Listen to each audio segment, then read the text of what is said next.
ಬೆಳಗ್ಗೆ ತಾನೇ ಆಫೀಸಿಗೆ ಹೊರಟೆ, 11:30ಗೆಲ್ಲ ಬಂದ್ಬಿಟ್ಟಿದ್ಯಲ್ಲ. ಒಂಥರ ಸುಸ್ತು, ತಲೆನೋವತ್ತೆ. ಕುಡಿಯಕ್ ಬಿಸ್ನಿ.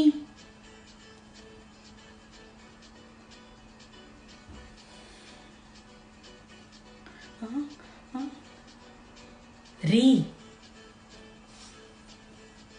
ಏನ್ ಹಾಗಂದ್ರೆ?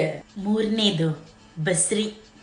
ಗಂಡ ಹೆಂಡತಿ ಇಬ್ರು ಕೆಲ್ಸಕ್ಕೆ ಹೋಗ್ಕೊಂಡು 2 ಮಕ್ಕಳನ್ನ ಸಾಕೋದೇ ಕಷ್ಟ, ಅದು ಈ ಊರಲ್ಲಿ. ಹಾಗಿರ್ಬೇಕಾದ್ರೆ ಗಿಡ ನೆಟ್ಟವನು ನೀರ್ ಹಾಕದೆ ಇರ್ತಾನಿಯೇ? ಯೋಚನೆ ಮಾಡ್ಬೇಡಿ. ಆಟೋದಲ್ಲಿ ಮೈಕ್ ಇಟ್ಕೊಂಡು ಊರೆಲ್ಲ ಪ್ರಚಾರ ಮಾಡ್ಕೊಂಡು ಬರ್ಬೇಡಿ. ನಾನು ಸ್ವಾತಿ, ನಿಮ್ಮತ್ತಿಗೆ. ಓಹೋ, ನೀನಂತೂ ಒಂದೇ ಮಗುಗ್ ಮಂಗಳ ಹಾಡ್ಬಿಟ್ಟೆ. ಈಗ ಅದು ಬೇಡ, ನಾಯಿ ಸಾಕೊಂಡಿರ್ತೀವಿ, ಮದ್ವೆ ಆದ್ರೂ ಏನಕ್ಕಾಗ್ಬೇಕು ಅನ್ನೋ ಪರಿಸ್ಥಿತಿಗೆ ಬಂದಿದೆ. ಲಕ್ಷ್ಮಿ, ನಿದ್ದೆ ಮಾಡ್ಬಿಟ್ಯಾ? ನನ್ನ ಸೊಸೆ ಪ್ರೆಗ್ನೆಂಟು, ಯಾರಿಗೂ ಹೇಳ್ಬೇಡ.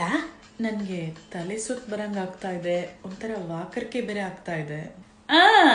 ಟೆಸ್ಟ್ ಮಾಡಿ ನೋಡಿದೆ, ಕೋವಿಡ್ ಪಾಸಿಟಿವ್ ಆಗಿದೆ.